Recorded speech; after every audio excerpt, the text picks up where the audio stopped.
turma, bem-vindos ao primeiro episódio do SafraCast e hoje estamos aqui como a voz do agronegócio. Vamos falar sobre gestão, mercado e o principal, as lições de vida que todos nós tiramos nessa vida do campo.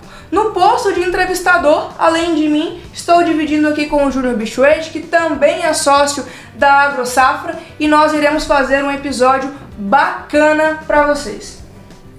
E é um prazer também estar aqui recebendo a Carol, nossa abertura do SafraCast, e é um privilégio nosso, da AgroSafra. Bom, é isso mesmo, nossa primeira entrevistada, nada mais justo que Carol Barcelos. Carol, um prazer inaugurar o SafraCast com você, que além de uma mulher que a gente admira muito, que além de sucessora, ela é uma grande gestora e hoje toca ali a presidência da ProSoja. Seja muito bem-vinda e que seja a primeira de muitas conosco. Obrigada, Ana. Obrigada, Júnior. Para mim é uma grande honra, né, fazer parte desse projeto inaugural e que seja de muito sucesso. E tenho certeza que vocês receberão aqui pessoas que trarão lições de vida e divulgar isso, né, trazer essa voz do campo para todos aqueles que escolherem ouvir o SafraCast, que com certeza hoje a gente vê uma disseminação disso, né? Entrou no carro, você coloca num podcast para ouvir sobre as experiências das pessoas, sobre as histórias de vida, e desejo muito sucesso para vocês nessa empreitada aí. Maravilha, Carol. A gente agradece bastante, primeiramente, sua disponibilidade e toda a sua carisma para estar inaugurando, que nada mais justo que um episódio especial, a gente trazer uma pessoa que não somente entende do mercado, mas vive o mercado. E esse é um dos principais temas que a gente vai falar hoje, Carol. Não somente do campo, mas sim do porquê o campo, como se tornou o campo e toda a sua trajetória, né, que te trouxe até aqui. Então conta um pouquinho pra gente a sua história. Bom, Ana, eu nasci, né, no agro, venho de uma família de gerações no agro. A gente costuma dizer que nós somos já a 8ª geração. Dentro do grupo Vinc, eu hoje sou a 3ª geração. Meu avô saiu do Rio Grande do Sul, foi primeiro para o estado de Goiás, junto com os meus pais, junto com os meus tios, e lá eles fundaram o Grupo Vinc. Até 2001, meus avós estavam juntos com eles. A partir de 2011, nós fizemos uma nova divisão, onde os meus tios e a família deles foram tocar o negócio deles, e nós ficamos como Grupo Vinc. E em 2010 foi o ano que eu me formei em Direito. Não. Mesmo tendo passado a vida toda morando na fazenda, a vida toda mesmo, e numa cidade de interior, Chapadão do Céu era muito pequena, 5.000 habitantes. Então aquela vida pacata, que não só por morar na fazenda, mas morar na cidade era quase um meio rural também. E aí escolhi fazer Direito porque a minha ideia era prestar serviço para o agro. Em 2011, quando houve essa divisão do grupo, meus pais me convidaram para voltar para dentro da fazenda para ajudar nessa parte administrativa, burocrática. Foi o ano que o Fundo Rural, todo mundo ia receber de volta. Então, a gente tinha expectativas de questões jurídicas a serem resolvidas dentro do agro e dentro do Grupo Vinc. Então, foi o ano que eu voltei para dentro do negócio. Só que aí em 2012 houve uma reviravolta, né, na nossa vida. Meu pai, meu marido e um gerente vieram conhecer novas fronteiras, porque existia uma filosofia de que se todo mundo queria manter o mesmo padrão de vida, nós devíamos crescer, né? E aí eles foram para Mato Grosso, Pará, e acabaram chegando aqui no Tocantins. E eu, que em abril de 2012 só sabia que Palmas era a capital do Tocantins, em outubro estava aqui de mala, cuia, uma bebê de menos de 3 meses, e muita coragem, muita perseverança. Então, e aí desde então eu sou 100% agro e participo da parte de gestão, especialmente na área administrativa, jurídica, burocrática, assim, esse lado mais burocrático, né? Tanto que muitos me perguntam por que eu quase nunca tô de botina. Eu falei, olha, gente, eu não preciso estar literalmente lá no campo, porque é isso. as fazendas hoje, elas precisam de muitas assistências que estão fora do campo, né? Que fora da produção mesmo. E esse é um dos meus papéis, assim, dentro do Grupo Vim, que eu faço essa gestão administrativa. Maravilha. E, Carol, foi bom você trazer esse ponto, porque aqui, principalmente na AgroSafra, quando a gente tá falando de fazendas, de propriedades rurais e muitas vezes de processo de sucessão, a gente vê que esse processo administrativo mudou bastante. E hoje, muitos dos nossos clientes, uma das dores dele é, de fato, essa questão de geração. E é muito engraçado, e assim, engraçado positivamente, como você foi pro direito e sua história ela foi se endireitando ali pro agro, e hoje você ficou com um segmento mais delicado, né, Júnior? Que assim, quando a gente fala de gestão da fazenda, é algo muito delicado. É que hoje a fazenda é uma empresa, né? Exatamente. Então tem que ter uma gestão, uma boa administração. Então, e cada vez o agro está sendo mais profissional ainda. Que antigamente fazenda era uma fazenda, era tocada de uma maneira.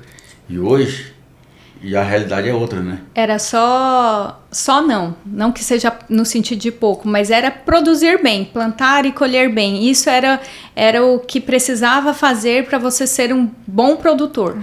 Hoje você tem que estar com todos a sua papelada organizada, você tem que estar de olho no mercado, você tem que entender que às vezes o melhor momento de vender por conta da alta do dólar ou da baixa do dólar para você fazer uma boa compra, uma alta do dólar para fazer uma boa venda.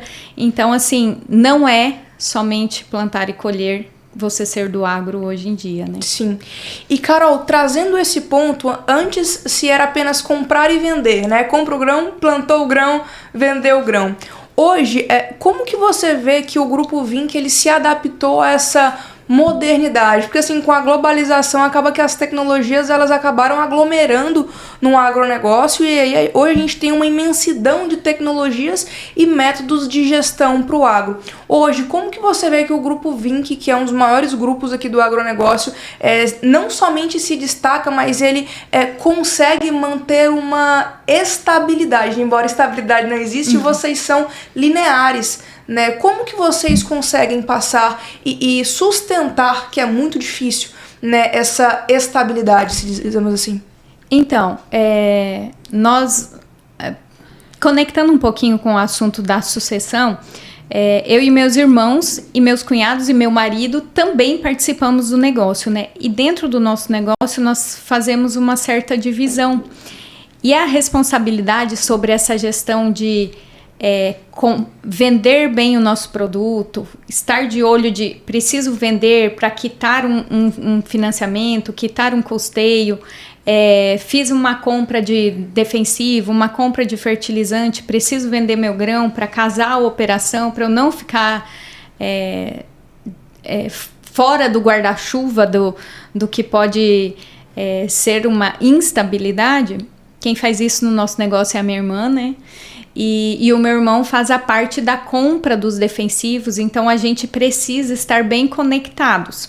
Então o meu irmão, ele faz a compra, passa para o financeiro, que passa para o que faz as vendas dos grãos, e eu faço a análise se a documentação está correta, se os contratos vieram certos, se tem alguma pegadinha, se tem alguma questão. E aí, por conta disso, a gente consegue ter a margem de segurança nos nossos negócios cada vez mais justa, assim, cada vez mais perto do que é o viável. Além de estarmos sempre de olho no mercado, sempre existem, né, como é o nome? Tipo, os contratos contratos de rede que você consegue garantir as operações, mesmo que o seu produto não esteja bem valorizado, né? Então, são coisas que a gente tem que ficar de olho, além de uma governança e de uma gestão interna com os nossos colaboradores, onde a gente tem em tempo real os nossos custos, as previsões de quando vencem, né, os nossos compromissos, né? Então, isso tudo tem imediatamente nas nossas telas e de fácil acesso. Então, quem precisa tomar boas decisões tem acesso full time e a qualquer momento, né? Maravilha, Carol. É realmente uma profissionalização de todos os processos da fazenda, né? E hoje, assim, se você pudesse definir o que separa uma fazenda com uma boa administração de uma fazenda com uma má administração, o que seria? Eu penso que os produtores, eles precisam se olhar realmente como uma empresa, tratar aquilo ali como uma empresa, não fazer misturas de a mesma conta que paga a banana da feira ser a conta que vai pagar o defensivo da lavoura. Precisa ter essa diferenciação, o seu negócio precisa pagar o seu salário para que você não faça essa mistura. E a gente sabe, aqui no estado do Tocantins, nós temos muitos produtores pequenos que não conseguem ter um sistema muito de muitas pessoas ajudando a alimentar um programa ou organizar algo mais profissionalizado. Mas eu penso que o mínimo de um programa de gestão onde você lance as suas notas fiscais, faça a sua contabilidade, lance os seus contratos, os seus financiamentos, para que na palma da mão você consiga acessar, e mais ainda, qualquer outra pessoa, às vezes da sua família, que não esteja tão envolvida ou algo assim, consiga acessar caso você não esteja ali. Não pode estar mais só na cabeça do produtor. Maravilha. Porque senão as coisas tomam uma proporção muito difícil, assim, e se acontecer alguma coisa, quem é que vai saber, aonde a gente vai buscar, como que a gente pode ajudar, né? Então, eu penso que o mínimo de gestão, o mínimo de governança precisa ter dentro de uma fazenda e não pode ficar tudo só na cabeça de uma pessoa. Até porque é tanta coisa no dia a dia que se a gente usar a cabeça para organizar e gerenciar boleto, contrato... Aqui na empresa a gente tem uma filosofia que é o seguinte: em toda sala que você entrar, seja a minha, seja a dele, você vai ver uma caixinha de madeira.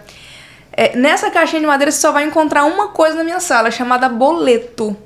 E nesses boletos eu sempre coloco as datas e do que se trata. Porque se não for assim, acaba que o pequeno desafio se torna um grande desafio futuramente.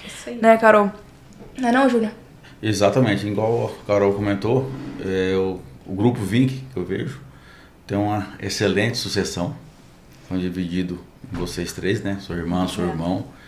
São divididos em setores, cada um é responsável por um departamento e estão todos sempre conectados. Então, por isso que tem um bom resultado administrativo. Sim. Então, eu vejo vocês, Grupo Vink, que a gente já acompanhando há alguns anos, a gente vê que vocês são exemplo de família, sucessões e resultados. Sabe, Júnior, eu costumo dizer que o nosso negócio é tipo aqueles desenhos animados que tem um monte de engrenagem. Cada um de nós é uma engrenagem, Sim. Então cada um é um. Mas se a minha engrenagem parar, para o sistema todo. E pra gente entender se essa aqui parar e o restante poder continuar funcionando, ou algo assim, a gente tem que entender o todo ali funcionando. Então realmente é isso, cada um dos... como eu disse, eu tenho 2 irmãos, uma irmã e um irmão, né? E os meus cunhados, a minha cunhada, o meu cunhado, o meu marido também participam do negócio. Os nossos pais também participam do negócio. Agora a gente já está fazendo um movimento mais de pegar 100% do bastão e eles ficarem muito mais como um conselho consultivo. E isso é muito importante. A gente está tendo a oportunidade de fazer essa transição de sucessão com eles vivos, com eles bem, com eles podendo acolher quando a gente tem dúvida, podendo dar uma opinião quando a gente não sabe. Né? Exatamente. Porque eu penso que quando é algo abrupto, morreu, teve alguma doença que não consegue mais ajudar, fica muito mais desafiador. E nós, graças a Deus, estamos fazendo esse processo com os meus pais aqui, com eles ainda opinando em várias coisas, trazendo sugestões e fazendo parte desse processo para que ele seja feito de uma forma tranquila, né? Sim. Então, E assim, eu dou graças a Deus pela vida dos meus irmãos, dos meus cunhados, porque cada um tem uma expertise, cada um tem um diferencial. E graças a Deus tem o que gosta lá da bosta da vaca, tem o que gosta do cheiro do mato, da soja, tem o que gosta do cheiro de graxa, de rolamentos, e enfim. A que gosta de mercado, a que gosta do financeiro, a que gosta do recursos humanos e a que gosta de licenças, contratos. Eu acho que você tinha que ter me dado mais irmã, viu? Porque eu tô tendo que carregar muito. Tô tendo que carregar todos os setores, Ana. E o mais importante, que todas as engrenagens, os genros, os cunhados, tá todos bem engrenados. Exatamente. Então, é um conjunto. Isso é uma coisa que a gente costuma trazer um pouco de depoimento nessa sucessão, que é um diferencial do nosso grupo também, que os agregados fazem parte do negócio. São muito importantes. A gente vê muitos grupos que dá certo uma sucessão, mas eles estabelecem que quem é agregado, quem é de fora da família de sangue, não pode fazer parte, porque às vezes vem com uma cultura diferente, algo diferente. E nós, graças a Deus, conseguimos incluí-los. Eles são partes importantíssimas no nosso negócio. A gente se respeita muito. Eu costumo dizer assim, poxa, se eu não amar, se eu não respeitar a pessoa que é a minha irmã, que o meu irmão escolheu para a vida deles, que é a mãe, pai dos meus sobrinhos... Aí é desafiador, né? Sim. Mas eu sei que tem famílias que têm esses desafios. Igual você comentou, quando seu pai veio com seu esposo e o gerente da fazenda. Exatamente. Né? Não veio você, não veio sua irmã, não veio seu irmão, o Júnior. Quem veio foi seu esposo, o Rodrigo, seu pai, o gerente. O Júnior era muito novinho, inclusive, tinha 15 anos de idade, né? Então, e aí isso, sabe, Júnior, a gente construiu isso. Eu e o Renato Júnior temos 10 anos de diferença, então eu já estava há um bom tempo no negócio quando ele pôde vir, literalmente, para ser força de trabalho. Mas a gente sempre esteve inserido, assim, sempre morou na fazenda, meus pais sempre colocaram funções, pra gente. Na época de escola, no contraturno escolar, a gente tinha que estar no escritório, tinha que estar ajudando. A Karine é veterinária e ela...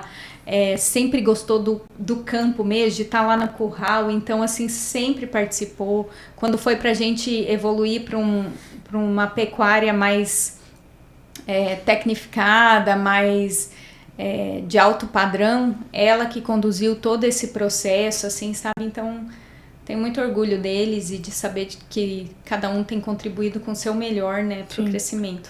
E assim, Carol, é engraçado como... a boa educação familiar desde o início, ela realmente traz bons frutos no médio e longo prazo, né? Então assim, eu costumo dizer que a maior bênção da minha vida foi ser filha de quem eu sou, tanto a nível de pai como a nível de mãe, e também, né, ter uma família unida em todo o meu processo de crescimento. Isso fez total diferença, não somente para a profissional que eu me tornei, mas principalmente pela mulher que eu me tornei. E assim, eu sempre falo com o Júnior que não é à toa que hoje, por exemplo, eu estou no agro, porque eu escuto falar sobre venda, faturamento e o trator e não sei o que, desde que eu comecei realmente a entender o que eu estava ouvindo, né? E assim, é engraçado como a gente que tem uma boa referência de pai e mãe, nós optamos por livre e espontânea vontade, porque eu tenho certeza que você também teve outras N opções, embora você cresceu nisso, e você seguir na sua carreira. Sim. E aqui na AgroSafra aconteceu exatamente isso, porque eu me formei em economia, fui para os Estados Unidos, fiz 2 especializações, voltei e morei 2 anos em São Paulo. Teve um dia que ele me ligou, ele falou, Ana, é o seguinte, tô com uma ideia de fazer uma empresa de corretagem rural, e ele tinha saído da Macampo nessa época, né? E aí tô com uma ideia de fazer uma empresa de corretagem rural, o que você acha? Ele só ligou para pedir minha opinião, né? Nada além disso. Só isso. Só isso. Aí eu falei, pai, eu acho uma boa, porque você tem uma expertise muito grande, você tá há 20 anos no agro, né? Você, enfim, já tá macaco velho nisso daí. Eu acho que é uma excelente opção que você tá fazendo e você gosta de estar se relacionando com as pessoas, né? Sim. Dei minha opinião. Desliguei o telefone e fui dormir. No outro dia, liguei para ele e falei, Júnior, é o seguinte... Quero fazer uma proposta. Deixa eu te falar um negócio. O que você acha de eu entrar contigo nesse negócio? Aí ele falou, olha, eu já estava pensando nisso, em você fazer o conselho da gestão, porque como eu fui para fora... administrativa, né? Como eu fui para fora estudar gestão e financeira, eu fui para Califórnia para fazer gestão financeira de empresa e fui para Nova York para estudar de fato a gestão financeira de uma empresa, como que funciona as entrelinhas e tal. Falei, vamos fazer um negócio? Você vende, eu administro. Pode ser? Pode ser. E aí a gente... Eu não precisava, né? Não, mas ele colocou a plantinha na minha cabeça. Ele queria que eu fosse, entendeu? Porque ele não ia me entregar. Ele nunca me entregou o trem de bandeja na minha vida. Não. Ele não ia fazer isso. E aí eu sei que eu dei isso pra ele. Ele falou, não, então fechou, então vamos fazer isso. E aí, por que eu tô dando todo esse contexto? Porque eu vejo que a sua história... ela é similar em partes com a nossa, porque como eu cresci vendo ele fazer isso, sempre foi meu sonho estar no agro. Tanto é que quando eu fui me mudar para São Paulo, a gente foi de carro, a gente foi de caminhonete para levar a mudança, né? E aí quando a gente entrou ali em Minas, em Goiás, a gente veio naqueles plantios, entrou ali no Padef, Catalão, a gente entrou em São Paulo. Só lavoura feia. Só lavoura feio. E ela me perguntando, explicando para ela. A gente entrou ali em São Paulo, aqueles cafezais de Minas também, e eu perguntando, pai, isso aqui. Falei, pai, o meu sonho é um dia estar no agro. Só que eu precisava de uma bagagem, eu precisava, né, de um capital, precisava de um capital intelectual, e tudo tem um momento certo, né? E aí hoje nós temos aqui a AgroSafra, e essa segmentação de você é bom nisso e você é bom naquilo, e no final do dia eu sou uma engrenagem, você é outra, se eu parar a minha engrenagem, você para a sua por consequência, ela é muito verdadeira, né? E assim, hoje, pelo menos eu e o Júnior, um dos pontos que mais faz a gente dar certo é a comunicação. Eu tenho a prática de antecipar as possíveis cagadas pra ele. Eu falo, olha, daqui 2 meses, 3 meses, se tal coisa não acontecer, vai empipinar. Aí ele já começa a trabalhar com antecedência naquele tal departamento para não dar problema. E aí eu te trago uma pergunta. Como que vocês, dentro do Grupo Vinc, com tantas cabeças e engrenagens, conseguiram segmentar, por exemplo, fulano, você é bom nisso. Ciclano, você é bom naquilo. No final do dia, a sua engrenagem tem que rodar assim, a minha tem que rodar assim e a do Beltrano assim. Como foi esse processo de divisão? Na verdade, eu acho que foram meio que cada um se acomodando mesmo, até pelas formações diferenciadas que cada um tinha, mas trazendo uma curiosidade sobre... os filhos, né? Quando a gente entrava no negócio, a primeira coisa que meu pai colocava a gente pra fazer era cuidar da transportadora. Tinha que lidar com os motoristas, fazer fechamento. Eu falei, ali você já tinha que passar Tinha que comer o pão, né? Ali pra ver se você é bom mesmo. Já tinha que ver se não ia cair na conversa de algum motorista, que às vezes queria, né, passar alguma conversa, assim, 3 pneus estourados numa viagem. Ué, como assim, né? Estranho, né? Então, E, então, assim, a gente foi meio que forjado com o que eram as nossas expertises, né? Não fazia muito sentido trazer o Renato Júnior, que formou em agronomia, para ver questões de licença, de burocracia, se tinha eu que fiz fez isso. Direito e... Obviamente que nem tudo é óbvio. Mas assim, por exemplo, a minha irmã é veterinária e ela que faz o nosso vendas de grãos, barter, análise de contratos. A minha cunhada é agrônoma e está fazendo a nossa parte financeira e RH. Então, não é tão óbvio assim, mas a gente conseguiu colocar o que a gente tem de conhecimento acadêmico dentro do nosso negócio e foi se ajustando. Hoje tem N cursos, né? Que se você... vou trazer o caso da minha cunhada. É agrônoma. Possivelmente ela não viu nada de RH na faculdade dela. Mas ela imediatamente, os 2 últimos anos, ela passou fazendo cursos específicos para RH para entender como funciona. E ao mesmo tempo que nós somos, então, de certa forma, cada uma engrenagem, a hora que os dentinhos então se conectam é aonde eu invado, digamos, o setor do outro. Que é o quê? Mas tem algumas coisas do RH que diz respeito ao direito. Sim. Tem algumas coisas que para o financeiro poder financiar tem a ver com o direito. Se a Karine não fizer uma boa venda, o Renato Júnior não consegue comprar, às vezes, o melhor produto. O Rodrigo não consegue comprar uma nova máquina. Então, assim, a gente precisa nós conseguimos nos acomodar para não invadir no sentido ruim da situação, mas a gente meio que se mistura em alguns momentos para que as engrenagens continuem girando, assim, sabe? Por isso então, estão todo mundo na mesma sintonia, sincronizado. Exatamente. Graças a Deus. Carol, e se assim, você pudesse dar um conselho sobre sucessão? Por que eu estou te pedindo isso? Porque hoje a maioria dos agropecuaristas, do agricultor, enfim, a maioria das pessoas que mexem com o agro... geral, né? O geral, na verdade é isso, né? Todos os empresários em geral sofrem com um problema de sucessão. Por exemplo, a gente tem N casos de pessoas extremamente bem-sucedidas, né, com um patrimônio avassalador, porém quando a gente olha para os primogênitos, para o processo de sucessão, eles não têm o mínimo de interesse. Isso acaba sendo frustrante, né, para o empresário, para o agricultor, para o agropecuarista, até dar sequência e querer melhorar o que já existe hoje. Então, assim, como a gente enxerga essa dor no mercado e sabe que isso existe de forma muito latente, qual que seria o seu conselho, não somente para a parte mais primogênita da coisa, mas também para os empresários? Qual que é o seu conselho? Então, quase que eu te perguntei, você quer que eu dê o conselho para os filhos ou para os pais? Ambos. Mas, eu sei, eu entendi. Mas vamos lá, para os filhos. Primeiro que você vai chegar num negócio que já está extremamente estruturado. E tudo aquilo que os seus antecessores, porque nem sempre é só o seu pai, às vezes é um tio, às vezes o avô ainda está ali no negócio, mas tudo que eles construíram, possivelmente a geração deles teve que sofrer muito, foi muito árduo chegar naquilo. Então, o senso de pertencimento sobre aquilo com eles é muito aguçado. Então, a nossa geração chega com muitas ideias, querendo revolucionar muitas coisas, trazendo... A próxima geração vai ser ainda mais desafiadora, eles já vão chegar sem saber escrever, né? Só digitar.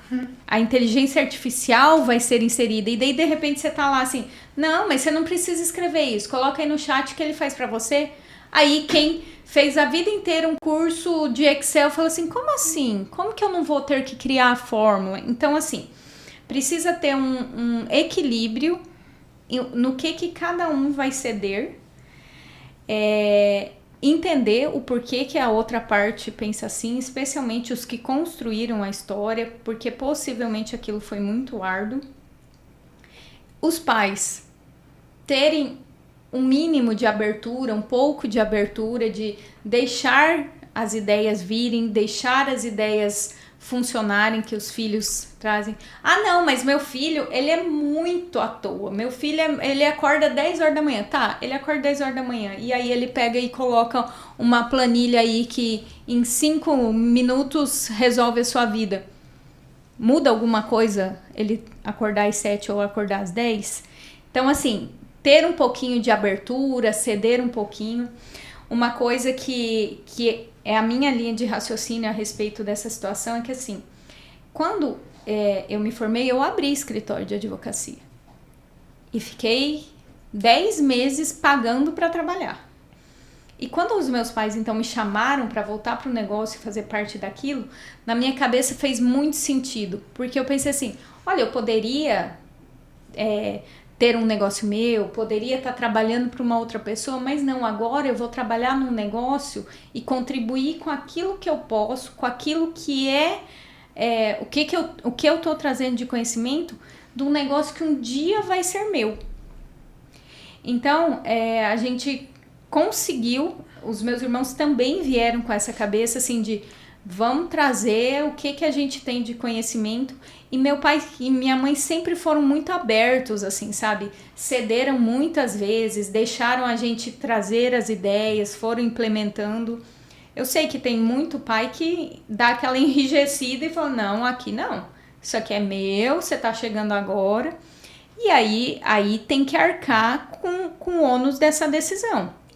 Mas eu vejo que se todo mundo se acomodar, ceder, e precisa ter muito respeito e humildade para aprender, para ver o que é a expertise do outro, a inteligência do outro.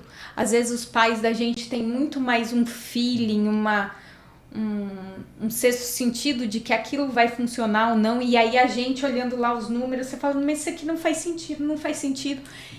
E é algo inexplicável, então cada um tem que ceder e tem que trazer por que você está pensando assim, por que você está pensando assado.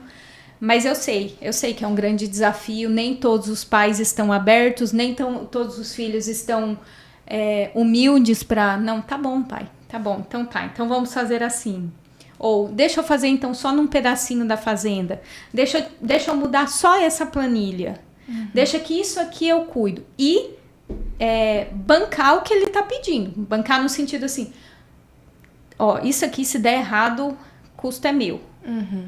Tem que ter essa responsabilidade. Eu acho que tem que ir nessa linha, assim, sabe? De cada um ceder um pouquinho e para acomodar. E aí, Ana, eu trago muito que é o grande papel da mulher, da mãe no negócio. A minha mãe, primeiro que no nosso negócio sempre as mulheres fizeram parte. Minha avó fazia parte, minha mãe, minha tia lá no grupo deles. Aí a minha mãe, eu e minha irmã desde sempre inseridas. Eu ainda brinco, falei, nossa, meu pai podia ter de vez em quando tratado a gente como princesa, porque ele tratava a gente de igual para igual, tinha que abrir porteira e ajudar no brete e subir no cavalo igual todo mundo. E assim, tá aí o resultado, né? Exatamente, assim, sabe? E então, assim, mas eu penso que a mãe é o meio de campo dessa história, sabe? A mulher ali, porque ela vai e fala com o marido, olha, não precisa ser tão assim. Aí ela fala, olha, seja mais humilde, fala assim com seu pai. E aí vai acomodando as coisas. Então, por isso que eu gosto muito. Na ProSoja eu tenho fomentado muito isso, de que as mulheres façam parte. Abra a sua inscrição estadual, você é produtora rural também, dê sua opinião. Ah, mas meu marido não deixa. Deixa. Aos pouquinhos vai deixando, talvez não seja na velocidade, na quantidade que quer, mas vai. Em algum momento as coisas vão acontecer. Então, acho que o papel da mulher no processo sucessório, e vejo também que muitas empresas, muitos negócios caminharam para a sucessão porque a mãe falou assim, tá, e agora? Quem é que vai assumir isso aqui? Vamos começar a chamar os filhos, vamos ver como que a gente pode fazer. Porque, teoricamente, seria um negócio assim, não, agora vamos pôr um gerente bom aí. Não, a mãe sempre tem aquele, não, vamos trazer todo mundo, vamos organizar. Então, eu acredito muito também nesse papel da mulher, nessa intermediação aí para uma sucessão de sucesso. Muito bom. É que a mulher tá dentro da operação, né? E falando de sucessão, Carol, eu tenho percebido assim, igual você começou, falou, às vezes os pais, lá na época, mas antes um pouco, teve todo aquele trabalho, a dificuldade. E o que eu já percebi, já vi, muitos pais não querem deixar o filho, não vou deixar meu filho na roça, vou mandar para a cidade para estudar, que eu não quero que ele sofra. Mas depois, ele não vai ter aquela sucessão dentro do negócio dele. Sim. Entendeu? Sim. Quando o pai faltar, os pais, o pai e a mãe, o filho vai entrar dentro da propriedade, da fazenda, vai ficar perdido. Não sabe o que fazer. E nem sabe qual é o valor daquilo ali. Exatamente. Não Não vai dar o valor financeiro, o mas suor. o valor do... Exatamente. Não vai ver o suor que teve os pais para construir tudo aquilo. E vai deixar, ele não vai saber como fazer. Eu tenho um exemplo, quando fui criado em Araguaína, e a gente conheci lá vários produtores, sucessão dos filhos, quando os pais faltaram, você vê o que virou o patrimônio, toda a família. E tem exemplos negativos também, que é onde os pais não trouxeram os filhos para dentro do negócio também. Sim, isso acontece muito. De que realmente não dão espaço, não querem essa vida para os filhos. Exato. Não, tudo bem, então estejam conscientes de que então Das você não suas vai ter escolhas, né? sua associação, seu negócio vai trabalhar ali, porque o dia que você faltar, seus filhos vão pegar e dividir, vão vender para a primeira pessoa que oferecer um Exatamente. preço que eles acham que é Não razoável. vai valorizar tudo aquilo que o pai deixou. Exatamente. Trabalhou vários anos, geração em geração, chegou na geração atual. Isso aí. Realmente. E, Carol, puxando esse gancho de mulher, a participação da mulher, hoje você é mãe, né? E não somente está no Grupo Vinc como sucessora, mas você é presidente da ProSoja, né? Como que você lida, né, com as questões familiares, além de esposa, também ser mãe, e conciliar, né, com a sua rotina na presidência da ProSoja, como também tendo uma cadeira ali no Grupo Vinc, que a sua participação com certeza ela é diária e árdua. Quando surgiu a possibilidade de eu ser candidata a presidente, eu já vinha construindo a história junto com as direções da ProSoja desde a sua fundação. Sempre estive ali participando, porque a gente tem uma premissa no Grupo Vinc que o trabalho num sindicato, numa igreja, numa associação, ele é como se fosse o seu servir para a sociedade. Então, antes de mim, meu pai sempre foi muito atuante, assim, ele já foi presidente de sindicato, se envolvia, fazia cavalgada na cidade, lá em Chapadão do Céu, para envolver as pessoas. Então, a gente sempre teve essa premissa de que a gente precisa participar da sociedade para além do Grupo Vinc. Então, quando chegou a possibilidade de eu ser presidente, eu voltei para o grupo e falei, olha, existe essa possibilidade, vai demandar que eu esteja ausente em alguns momentos do Grupo Vinc, presente na ProSoja, porém o cargo em si, eu vou conseguir conciliar questões que eu tenho que resolver fazer pelo Grupo Vinc, eu vou conseguir fazer por todos os produtores, representar todos os produtores. Se eu tenho um problema tributário, se eu quero uma nova alíquota, se eu resolver isso como presidente da ProSoja, eu vou resolver para todos os produtores, não só para o Grupo Vinc. Uhum. Se eu tenho uma pauta ambiental, eu vou resolver por todos os produtores, não só para o Grupo Vinc. Uhum. Então, essa era a ideia. Então, conciliar isso dessa forma. Possivelmente, nesse triênio, os meus sócios, meus irmãos, meus cunhados e marido tiveram uma sobrecarga em alguns momentos por essa questão de eu dividir a atenção, né? Mas também, ao mesmo tempo, como mulher, né, tentei ao máximo suprir todas as demandas da melhor forma possível. No meio disso, sim, sou mãe, sou esposa, participo de uma comunidade, participo da vida escolar dos meus filhos, assim, sou representante da turma deles. Então, assim, porque eu entendo que eu estou vivendo, eu costumo dizer isso, eu estou vivendo a minha fase produtiva junto com a reprodutiva. Então, eu estou aqui educando crianças, adolescentes e, ao mesmo tempo, preciso produzir como pessoa, como gestora de um negócio. Então, houve vários momentos que foram extremamente exaustivos, mas eu não sou uma pessoa que costuma focar muito nisso. Hoje essa semana tá mais exaustivo nisso, na outra semana eu vou dar mais ênfase na outra coisa. Essa semana mesmo, né, nós vamos ter o evento da ProSoja. Passei a última semana e essa muito envolvida nisso. Na próxima já acabou. Sim. E aí, 100% do tempo, Grupo Vinc. Uhum. Ah, mas e seus filhos? Pois no meio disso minha filha tem um campeonato, no meio disso meu filho tem isso, no meio disso o meu marido quer essa atenção. Então, assim, é o tentar conciliar. Eu não sou 100% em todas as coisas em todo o tempo. Vou chegar às 6:30 da noite na minha casa, ali eu sou do meu marido, sou dos meus filhos. Ah, mas você tem que ser 100%. Não, gente, as coisas não são assim. Eu sou uma mãe presente, sou uma esposa presente, sou uma gestora do Grupo Vinc presente, sou na medida que é possível, assim, sabe? Então, foram tempos desafiadores. Inclusive, quando eu penso, nossa, minha gestão tá terminando, né, esse ano. Como vai ser isso, assim, sabe? Como que...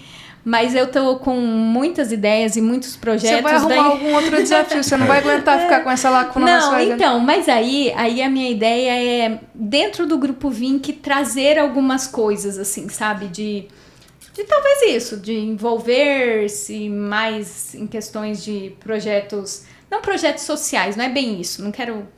Mas assim, de fazer outras coisas para os nossos colaboradores, para deixar servir, tudo regularizado. Então, assim, meu lema é servir e ser útil. Então, se é pra ser meia boca e nem me chama. Maravilha.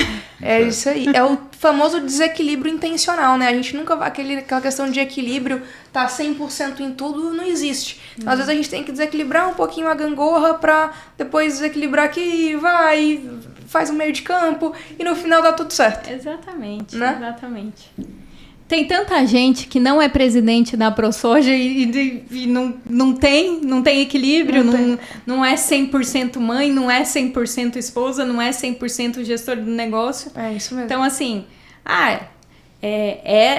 demanda. E eu, assim, eu gosto de estar presidente, gosto de representar os produtores, compro a briga, assim, com sangue no olho, assim, sabe? Porque eu sei o quanto dói, eu sei o quanto é difícil, o quanto é desafiador. Sei que a maioria dos produtores prefere estar só lá dentro da porteira, plantando e colhendo. Então, eu sei qual é o tamanho e o valor da nossa representatividade aqui fora. Sim. Sei também que o fato de que, como eu sou formada em Direito, como eu sou advogada...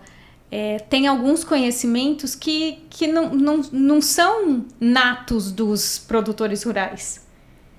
Então, trazer isso, contribuir dentro da ProSoja com esse conhecimento, para mim é extremamente gratificante também. Maravilha, Carol. Isso que você falou, Carol, muitos produtores gostam de ficar da porteira para dentro. E eles, da porteira para fora, eles perdem muita oportunidade no mercado. E nisso você leva para eles da porteira para dentro. Isso aí. Você está fazendo o seu papel de levar as informações. E assim, trazer as soluções, né? Exato. Trazer olha, pessoal, vamos organizar isso. Ah, mas eu não queria, mas para que isso? Mas que frescura, mas que lei é essa? Pois é. Então, tem mais coisas que a gente precisa analisar. Não quero entrar nesse âmbito político aí, não, sim, mas assim, é preciso que os produtores entendam que quem faz lei é um político. Quem executa se eu quero algo bom, eu preciso entender várias nuances, várias coisas, que não é só, mas eu queria plantar e colher e produzir bem e vender bem, tá bom. Aí acontece uma guerra lá fora, já descamba tudo aqui dentro. Então, você precisa ter esse conhecimento global das coisas, das situações, né? Sim. E, Carol, trazendo essa pauta de mercado que você já começou a introduzir, como que você vê hoje o mercado aqui no Tocantins? Tanto a nível de dificuldade, se tratando de agricultura, como também a nível de burocracias, né? A nível de documentação. Como que você vê que está o mercado aqui para o Tocantins? As negociações? Sim. Então, eu vejo que muitos produtores ainda não têm o básico com relação à documentação, com relação à regularização, com relação a estarem organizados para fazerem bons negócios. E aí acabam ficando na mão de bancos que estabelecem taxas de juros altíssimas, ou amarradas em negócios, em tradings que não estão muito confiáveis, ou que são confiáveis, mas que ao mesmo tempo acabam abusando da boa vontade, assim, pegaram que o produtor depende 100% dele. Então, eu vejo que os produtores precisam ter um pouquinho dessa expertise também, assim, sabe? De, poxa, eu não posso ficar na mão só de uma trading, não posso ficar na mão só de um banco, daqui a pouco eu preciso investir de uma outra forma. Então, ter esse olhar é importante. Aqui no estado do Tocantins é extremamente desafiador você ser regularizado. A gente tem muitas questões ambientais, jurídicas, fundiárias. Vocês que trabalham com terras devem entender muito melhor do que eu, né? De que às vezes você tem um gel registrado, no outro dia o cartório desaparece, aí no outro dia o CAR do seu vizinho invadiu a sua área, aí você tem que ir lá explicar, aí o embargo do seu vizinho invadiu a sua área, a trading já não quer comprar mais de você. Então, assim, tem várias coisas que precisam estar melhor regularizada, mas os produtores têm que estar cientes disso e ir atrás dessa busca, né? Que a dificuldade é grande, né? Esse ponto aí ambiental, documentação, tudo para financiamento, para fazer as barcas, que é as trocas e tudo, não é fácil. É verdade. A gente vê a dificuldade que muita gente passa. Sim. E até puxando a questão da APA, né, Júnior? É a questão ambiental, né? Que é o grande desafio do nosso Tocantins. Aqui no estado do Tocantins nós temos 9 APAs, a ProSoja Tocantins assim, acompanha de perto, nós temos já cadeiras nos conselhos de 3 dessas APAs, uma delas, que é a principal delas, é a APA Cantão Bananal, né? Que pega muitos municípios, muitas áreas produtivas e que tem sido um desafio enorme para os proprietários das áreas que estão e para quem quer vir investir, né? Porque você não sabe o que pode, o que não pode, se pode, se no meio do caminho não vai mudar alguma coisa. Que essa é a grande dúvida do pessoal que vem de fora, que não que fala APA. Exatamente. Eles têm esse receio grande da APA. E sinceramente eu acho que devem ter, mas assim, não olhar no sentido de se fechar para negócios, mas tem que entrar consciente do que acontece, de quais são os riscos. A gente, graças a Deus, está caminhando aí para a APA do Cantão conseguir o plano de manejo que vai desburocratizar muita coisa, porque aí os produtores, as traders, todo mundo que quer investir vai saber, aqui você pode fazer isso, aqui você não pode fazer isso, isso aqui você pode usar, você pode vender dessa forma, e então isso vai ficar às claras. Então, graças a Deus estamos se encaminhando aí para isso, foi um trabalho de anos, tem a associação, né, a Adesto, que encabeçou isso, está à frente disso, a ProSoja Tocantins tem cadeira dentro desse conselho para votar, para opinar, para trazer o conhecimento dos técnicos, do jurídico, para que seja algo que viabilize ali a região, porque é uma região extremamente produtiva. Muito importante para o estado. E que num canetaço pode... E hoje a gente for olhar a área do Cantão, a APA do Cantão, os grandes grupos hoje estão naquela região. Naquela região. Sim. Falando de Tocantins, a nível de mercado, para você, na sua concepção, é um bom momento para o investidor estar aportando aqui no Tocantins? Olha, este último ano, 25, 26, eu acho que foi um ano bem desafiador. Muitas RJs, né, aconteceram que tem dado uma desestabilizada no mercado. Eu penso que para os produtores que estão aqui, ainda será um ano desafiador o ano que vem. E investir aqui para os que estão aqui, então vai ser bem mais difícil. Para quem vem de fora, venham consciente desses desafios. A gente ainda tem muitos desafios ambientais, regularizações fundiárias. Normalmente quem vem de fora vem de um estado consolidado, que não tem uma APA. Sim. Ou se tem uma APA, tem um plano de manejo, então eles sabem o que tem que fazer. Vem de estados onde a reserva é 20%, aqui é 35%. Teve um determinado momento aí que vários produtores compraram reserva extrapropriedade que hoje está sendo questionado pelo estado. Então tem várias coisas que quem vem de fora precisa analisar. Não pode vir só com o conhecimento do seu próprio estado, tem que encontrar corretor, advogado, contador, para entender como que as coisas funcionam aqui. É um estado que produz, a gente tem seus desafios, assim como todos os estados. Possivelmente a gente venha num próximo ano com El Niño, né? Então seca à vista. Mas a gente sabe que em vários estados, muitas vezes tem El Niño também. Então, essa parte de clima é algo que a gente não consegue gerir, mas tem que entrar consciente. Mas eu acho que o principal é um estado a se investir. Nós temos mais de 3 milhões de hectares que você não precisa pedir licença de abertura de área, que não é desmate, são somente áreas de conversão de pastagem para agricultura. Manejo, né?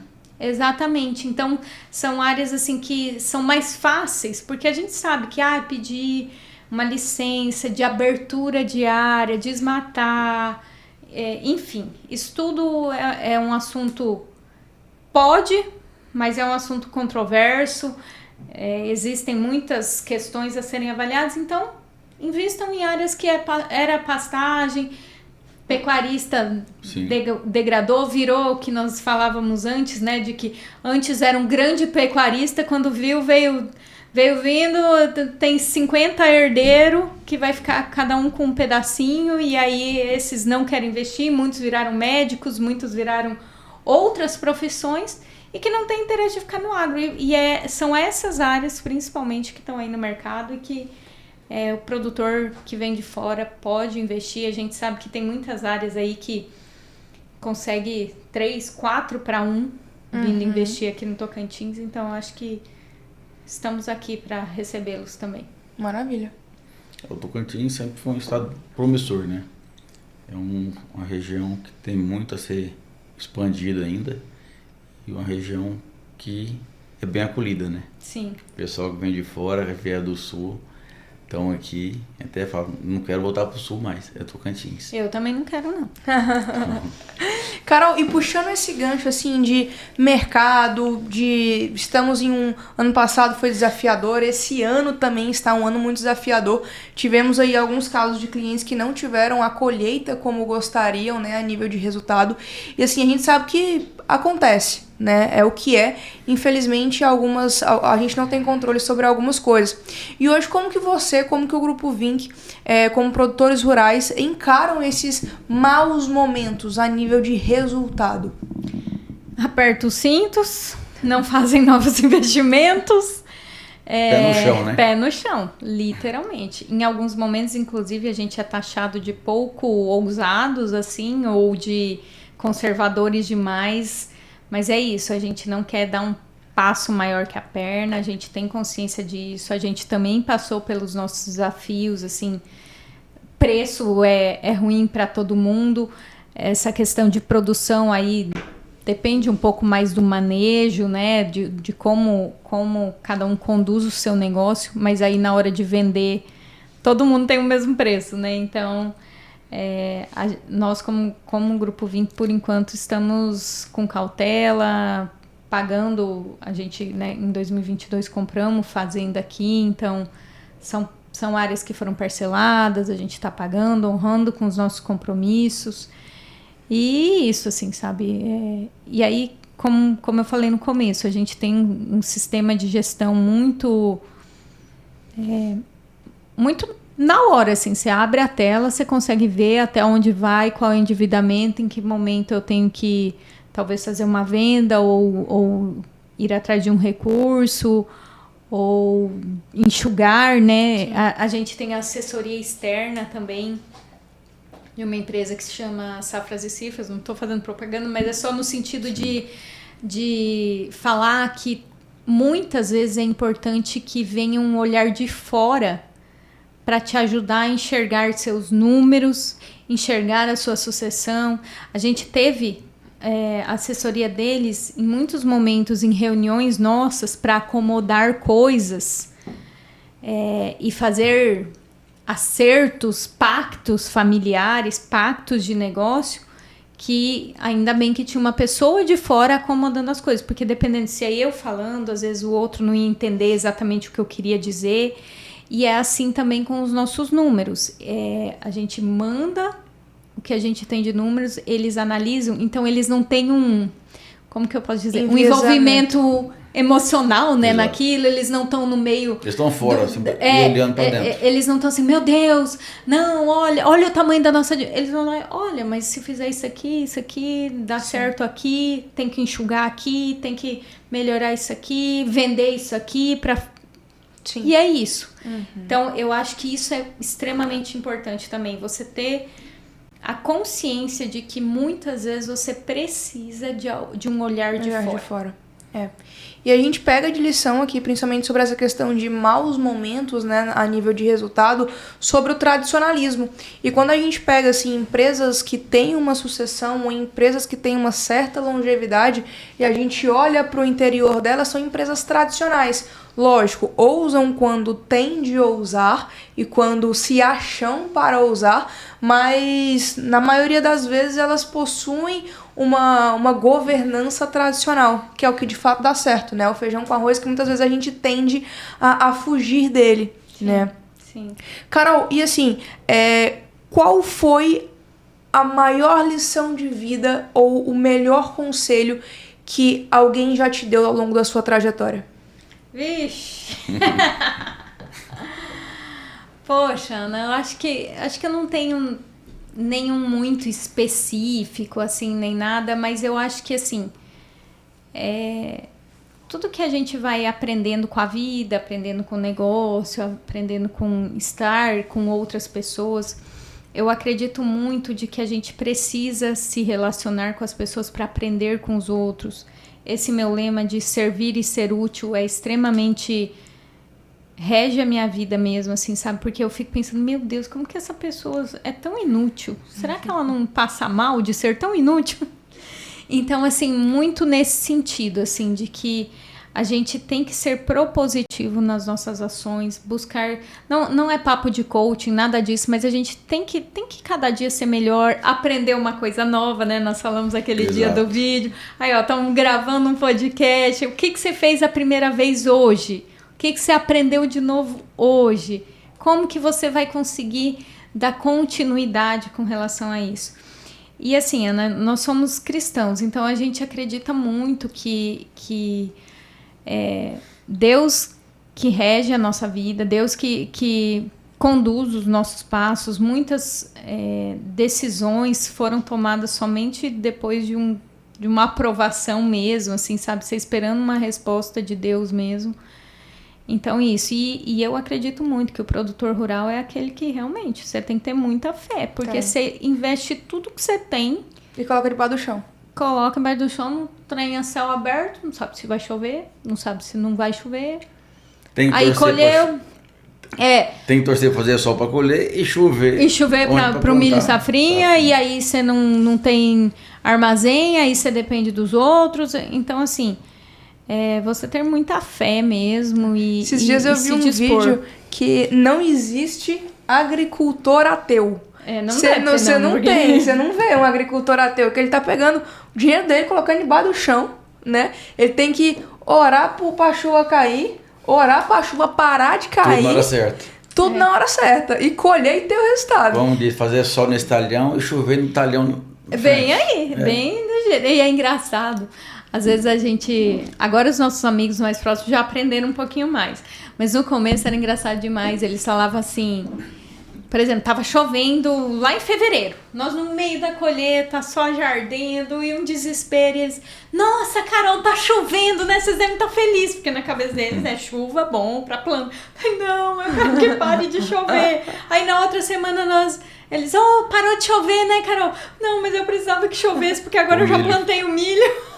Então, assim, é um desafio, Então, assim, eu acho que a gente precisa ter muita fé, mas também fazer a nossa parte, ter confiança. Essa é a principal, fazer a parte nossa. Pensar, aquela história, né? Confie em Deus e tranque o carro, é isso. Confie em Deus e plante e cuide e saiba que nós somos só mordomos de Deus aqui. É tudo dele e a gente só tá aqui para administrar, uma parte fica pra gente. Acredito muito no nosso papel de servir na sociedade para além dos nossos negócios. Eu acho que é algo extremamente importante em diversos setores. Às vezes você ser voluntário num hospital do amor, ser voluntário numa escolinha, ser voluntário num lar batista, sabe? Esse tipo de coisa, acho que para além do dinheiro, para além do negócio, a gente precisa se envolver para você ter um senso de realidade e um senso de ser útil para os outros sem que você vá receber nada em troca. Maravilha. Então, acho que isso é extremamente importante. E é o grande desafio, eu que tenho 2 filhos, tenho sobrinhos que são como se fossem meus também, né? Entendo que tenho a minha responsabilidade como mãe, como tia, como madrinha. Que essas crianças saiam da bolha deles e entendam que existe um mundo muito maior, muito mais desafiador, com gente precisando muito só do nosso servir. Não querem nada além disso. Sim. E pra você, Júnior, qual que é o melhor e maior conselho que você já recebeu aí na sua vida? Primeiro, ter sempre humildade, reconhecer os erros, né? E a gente sempre procurar ajudar o próximo sem querer nada em troca. Quando você faz querendo algo em troca, não é verdadeiro. Então, eu ser mais humilde possível e ser sempre útil. Maravilha. Quando você faz algo em troca, esperando algo em troca, eu penso que então você está fazendo um negócio. É barganha, né? Então você está fazendo um negócio. Você não está só servindo, agindo. Não, então é isso, é um negócio. Não vem falar pra mim que, não, mas eu fui lá. Então você ficou esperando que ia ter algo em troca, é porque você foi lá pra fazer um negócio. Sim, com certeza. Isso daí, e é o que mais tem hoje em dia, né? Aquela famosa troca de favores, né? Eu ia fazer a última pergunta aqui, qual seria o legado que você gostaria de deixar no agro tocantinense e também no legado para sua família? E eu já tenho certeza que uma delas é a questão de servir e ser útil. Exatamente. Né? Mas sabe, Ana, pensando no legado como uma pessoa para o agro tocantinense, até porque estar como presidente da ProSoja, isso facilita ter um legado para o agro tocantinense. Mas para além da ProSoja Tocantins ser Grupo Vinc trazer e contribuir para o agro tocantinense como Grupo Vinc é um dos nossos lemas. Um dos nossos valores é servir na comunidade. Então, assim, o tanto que a gente cresce, o tanto que a gente prospera tem que ser proporcional à comunidade ao nosso redor. Os nossos colaboradores precisam crescer também, eles precisam sentir que se a gente cresceu, eles vão crescer também. A gente lá na nossa fazenda, próxima à fazenda, tem a escolinha rural tem que saber que se os filhos dos nossos funcionários estão ali, eles são importantes para nós também. O município que a gente está, o estado que a gente está, então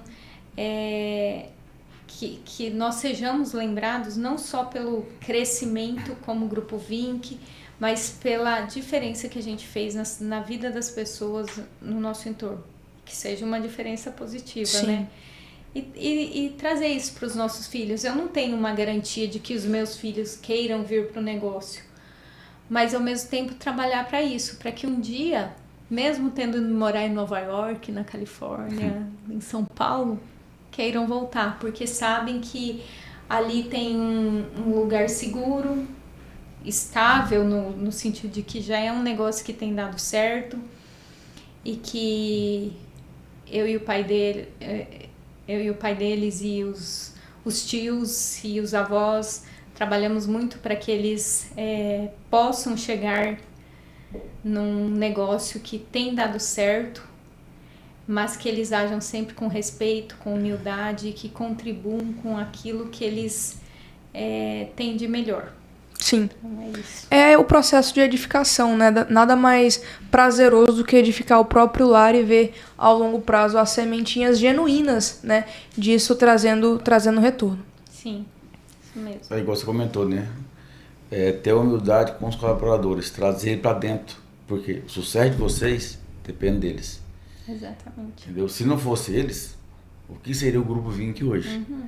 Com certeza. E eles também olharem para dentro do negócio, cuidar com força deles, que é ali que vem o sustento da família deles. Eu costumo dizer, né, para eles assim. Tem que cuidar como dono também. Eles trabalham, você mais ainda conhece, né, Júnior? Tem tratores lá que valem muito mais do que o meu carro. E você coloca na mão de quem?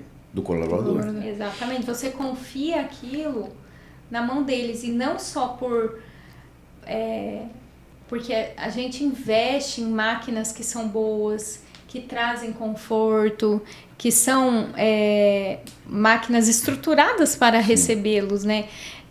E tenta fazer com que o ambiente de trabalho seja um ambiente favorável, seguro, de boa convivência, que entre eles sejam amigos, no sentido assim, que se respeitem, boa convivência, né? E a gente vê isso até mesmo na abertura da soja que tivemos esse ano. A abertura da colheita 25-26, que foi lá na fazenda de vocês, né? A abertura com a ProSoja.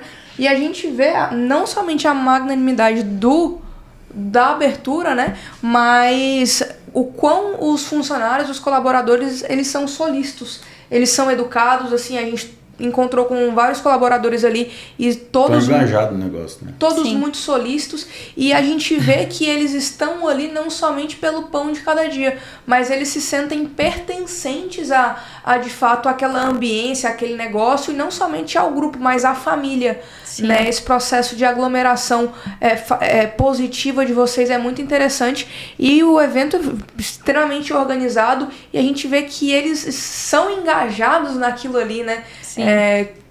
Na abertura orgulho de fazer parte, né?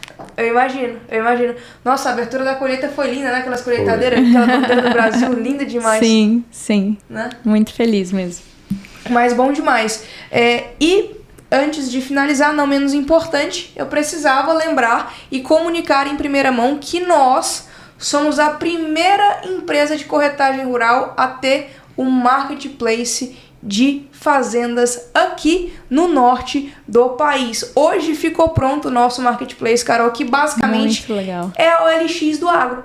Então ali vai ser um portal o qual você, comprador ou vendedor de terra, pode acessar e ver todo o nosso catálogo aqui da AgroSafra de propriedades rurais, tanto para compra como para arrendo. E isso não somente beneficia a pessoa que quer comprar, mas também você, corretor, que quer se afiliar a nós, AgroSafra, e colocar ali, cadastrar o seu produto no nosso portfólio, a sua fazenda ou a fazenda de algum cliente, e nós fazermos um processo de coprodução e participação no seu processo de venda. Lógico, tudo isso através de seriedade, um ambiente totalmente qualificado. Vou deixar aqui para vocês um printzinho do nosso marketplace e eu espero que vocês façam muito, muito bom aproveito disso daí, não somente para quem quer comprar, mas também para os corretores que confiam não somente em mim, no Júnior Bichuete, mas no agronegócio aqui no nosso Tocantins.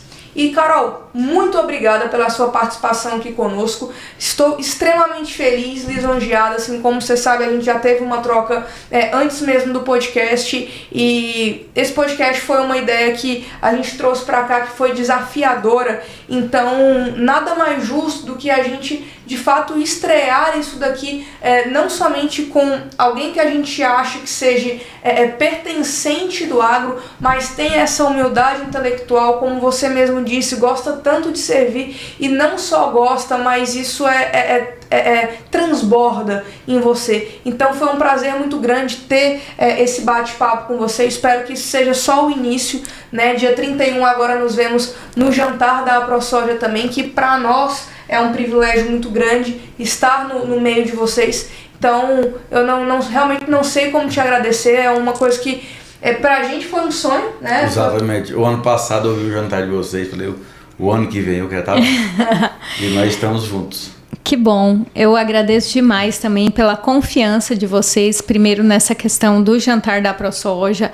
É um evento para a gente honrar o Dia do Agricultor, né? Então os nossos produtores, nossos associados, nos encontrarmos num evento de alta qualidade. A gente faz com muito carinho, muita organização, escolhe o que tem de melhor de prestadores de serviço, a melhor decoração, a melhor buffet, o melhor lugar. Escolhemos esse ano uma banda muito legal que vai vir de fora para brilhantar o nosso evento, e eu estou muito feliz, muito grata que vocês estão com a gente lá, vão encontrar clientes lá, vão encontrar amigos por lá e aproveitem a oportunidade também, né, como um network.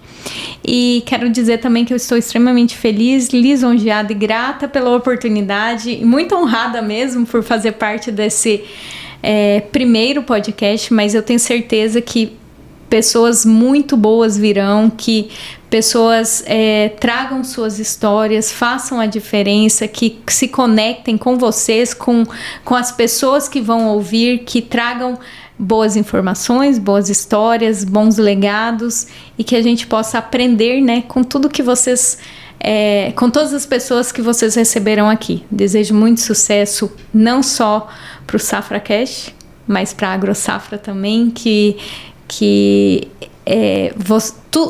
todos aqueles sonhos que vocês sonharam para o negócio de vocês se concretizem, que Deus abençoe sempre. Amém. Amém, Carol. Está concretizando, graças a Deus, cada vez mais.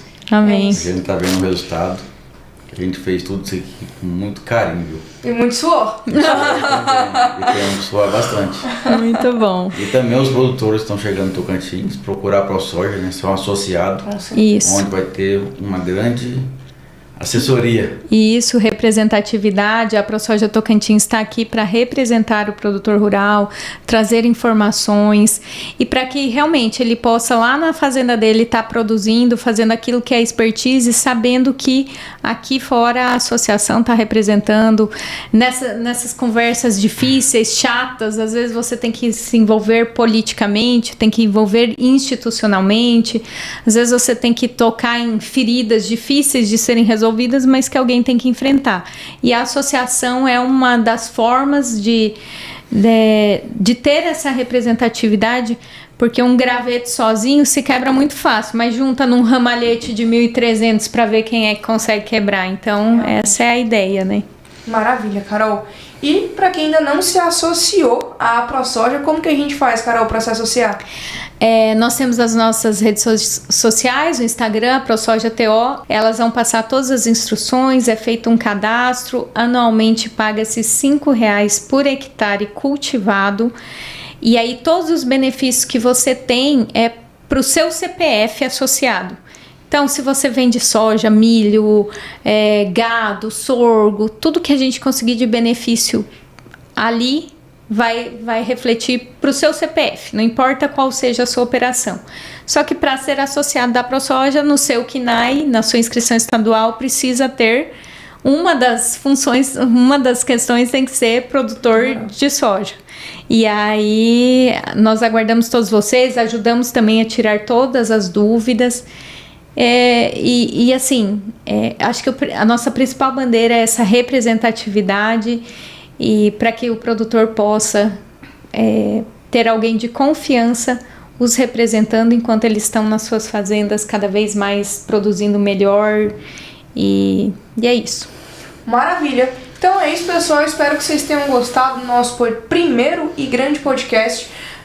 Tivemos grandes lições de vida, grandes ensinamentos sobre o mercado e principalmente uma visão de mercado de alguém que já é consolidado, já tem muitos anos de estrada e principalmente carrega um cargo de uma extrema sucessora, né? Então é isso, nos vemos no próximo podcast, não é não, Júnior? Você com certeza estará aqui comigo, não é mesmo? Ótimo. Com certeza. Por livre e espontânea pressão. É isso, Carol. Muito obrigada. E até a próxima. Carol, obrigada, muito Júnior. obrigado. Te agradeço demais. Eu que agradeço.